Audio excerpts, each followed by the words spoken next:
ورا شاہ کلیمہ دستگیرہ اشرفا الحمدللہ رب العالمین بآواز بلند نبی اور آل نبی پر درود پاک کا نذرانہ پیش کرنے اللہم صلی علی سیدنا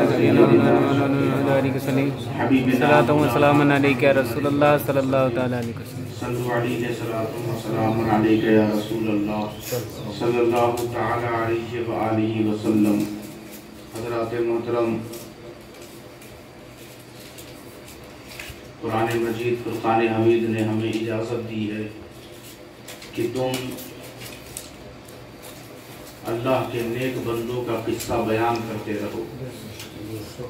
جب میرے نبی کو اللہ نے فرمایا کہ تم یوسف کا قصہ بیان کرو، تم آدم کا قصہ بیان کرو، تم نوح کا قصہ بیان کرو، تم موسیٰ اور عیسیٰ کا قصہ بیان کرو، تم داؤد اور سلیمان کا قصہ بیان کرو، جب ہمارا نبی جو آخری نبی ہے، محبوب نبی ہے، طٰہٰ اور یاسین نبی ہے، شفیع المذنبین نبی ہے، رحمت للعالمین نبی ہے، جب ہمارا نبی پچھلے نبیوں کا قصہ بیان کرے اور اللہ حکم اور اجازت دے تو اجازت دینا کسی نیک بندے کا تذکرہ کرنے پر یہ اللہ کی سنت ہے، اور بیان کرنا یہ حضور کی سنت ہے۔ فقصص القصص، قصہ بیان کرو، لعلہم یتفکرون، تاکہ اور تم لوگ اس پر خوب غور کرو، قصہ کو یوں ہی ضائع نہ کرو۔ تو انبیاء کا قصہ، رسولوں کا قصہ، ولیوں کا قصہ کبھی ضائع نہیں ہوتا، بلکہ نسلوں کی گٹھیوں میں ایمان رواں اور دواں ہو جاتا ہے ان کے قصوں کو سن کر۔ تو حضرت خواجہ عثمان ہارونی جہاں کے یہ رہنے والے ہیں، وہ جگہ ہارون ہے اس لیے ہارونی کہتے ہیں، اور بعض مورخین نے ہرون کہا ہے، تو ہرونی بھی کہا جا سکتا ہے۔ آپ نشاپور تشریف لے آئے، اس وقت آپ نے علم حاصل کیا، اور علم حاصل کرنے کے بعد آپ نے روحانیت کی طرف رجوع کیا، اور حضرت خواجہ شریف زندنی کی بارگاہ میں حاضر ہوئے اور ان سے اکتساب فیض کیا۔ انیس الارواح جو آپ کی ملفوظ ہے، اس میں یہ لکھا ہوا ہے کہ در علم معرفت و شریعت و طریقت و حقیقت اعلم بود، کہ حضرت خواجہ عثمان ہارونی آپ کے پاس جو علم تھا وہ شریعت کا بھی علم تھا، طریقت کا بھی علم تھا، حقیقت و معرفت کا بھی علم تھا، اور اس علم میں آپ امام العصر یعنی عالم تھے۔ ایک عالم ہوتا ہے تو کہتے ہیں جاننے والا، اور ایک عالم ہوتا ہے، اس میں تفضیل کا صیغہ یعنی بہت زیادہ جاننے والا۔ یعنی خواجہ عثمان ہارونی کی وہ بارگاہ ہے کہ اگر شریعت جاننا ہو تو آپ سے جانے، اگر طریقت جاننا ہو تو آپ سے جانے، اگر معرفت و حقیقت جاننا ہو تو آپ سے جانے۔ وہ کوئی شخص معمولی شخص نہیں تھا، بلکہ اپنے وقت کا بہت بڑا فلسفی، بہت بڑا صوفی، بہت بڑا فقیہ، بہت بڑا مجتہد، بہت بڑا مفسر قرآن۔ ارے ان کا مرید و خلیفہ خود خواجہ کریم نواز ہو تو ان کے معیار کا اندازہ لگا۔ آپ کے مشہور ترین خلفاء 4 ہیں۔ پہلے نمبر پر عطائے رسول، نائب نبی، خواجہ غریب نواز۔ انہیں کون نہیں جانتا؟ ارے جو نہ جانے اس کا پیدا ہونا، اس کا دنیا میں آنا ہی بیکار ہے۔ ارے اپنے تو اپنے غیر بھی جانتے ہیں، انہیں کون نہیں جانتا؟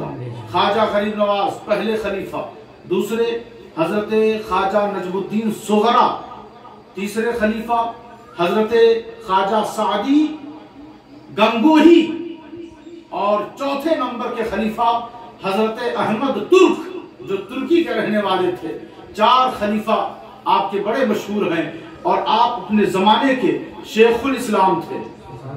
کیا تھے؟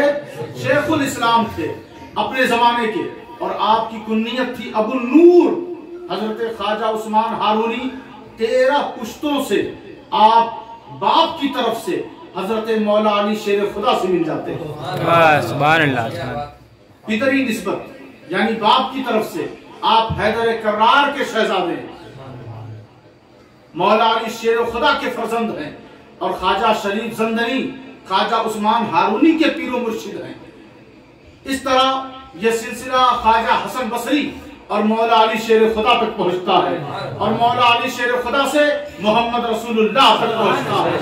ارے خواجہ عثمان ہارونی یہ سرتاج سلسلہ چشتیہ ہیں، چشتی سلسلے کے وہ سرتاج ہیں۔ ارے جس کا مرید غریب نواز ہو تو اب وہ سرتاج نہیں ہوگا تو اور کون؟ آپ کے مرید خواجہ غریب نواز، جنہوں نے غلاموں کی طرف، اور خواجہ عثمان ہارونی نے خواجہ شریف زندنی کی خدمت بے پناہ کی ہے۔ وضو کے لیے پانی دینا، بستر بچھانا، کھانا بنانا، کھانا پیش کرنا، ان کے دروازے پر جھاڑو لگانا، پوچھا مارنا، یہ سب کیا ہے۔ یہ دنیا ان کو یوں ہی یاد نہیں رکھتی۔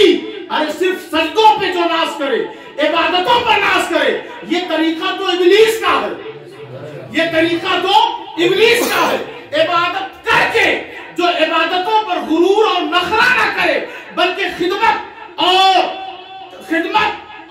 تربیت اور فیض کا دامن کبھی چھوڑے گا، وہی تو اپنے وقت کا عثمان ہارونی ہوتا ہے۔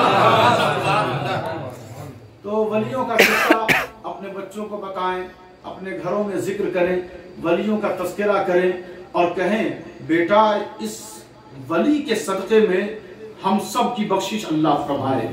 ان کی تربیت، انہوں نے کیسے زندگی گزاری، اور ایک بار خواجہ صاحب بھی ساتھ میں تھے، سلطان الہند، دونوں کا گزر ہوا تو دیکھا کہ لوگ جوق در جوق کھڑے ہوئے ہیں، ہزاروں کی آبادی ہے اور آگ دہک رہی ہے۔ آپ نے آگے بڑھ کر پوچھا کہ کیا کر رہے ہو تم لوگ؟ ان لوگوں نے کہا دیکھ نہیں رہے ہیں آپ، ہم اس آگ کی پوجا کر رہے ہیں۔ کہا پھر تو یہ آگ تمہیں جلائے گی نہیں، جلائے گی نہیں کیونکہ تم پجاری ہو اس کے؟ کہا نہیں، کیسی بات کر رہے ہیں، آگ جلا دے گی۔ کہا فوراً آپ نے انہی میں سے ایک شخص کی گود میں ایک چھوٹا سا بچہ تھا، آپ نے اس بچے کو لیا اور کہا دیکھو اگر آگ تمہیں جلا دیتی ہے تو پوجا کرنے سے فائدہ کیا؟ آج عثمان بتائے گا کہ میں جس کی پوجا کرتا ہوں، میں جس کا پجاری ہوں، وہ اس آگ کا خالق ہے، اس کی قدرت ہے اس پر۔ آپ نے اس بچے کو لیا اور آگ میں داخل ہو گئے، اور جب داخل ہوئے نا کچھ دیر کے بعد جب آگ ٹھنڈی ہوئی تو باہر ٹہلتے ہوئے تشریف لا رہے ہیں، وہ بھی سلامت، بچہ بھی سلامت۔ بتا کیا چلا؟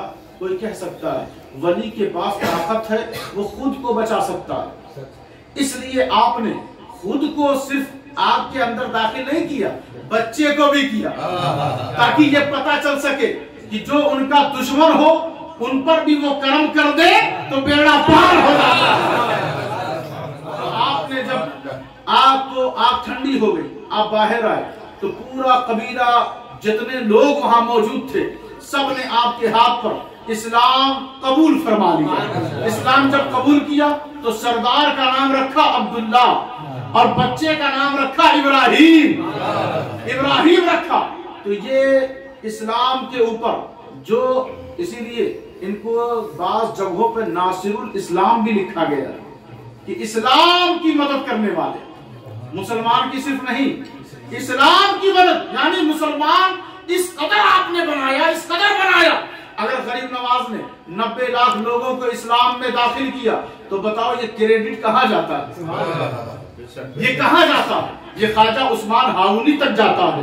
تو جتنے مسلمان ہوتے گئے، کلمہ پڑھتے گئے، تلاوت کرتے گئے، نماز پڑھتے گئے۔ آج لوگ راستوں میں پانی کا انتظام کر دیتے ہیں، کہتے ہیں جب تک لوگ پانی پیتے رہیں گے مجھے ثواب ملتا رہے گا.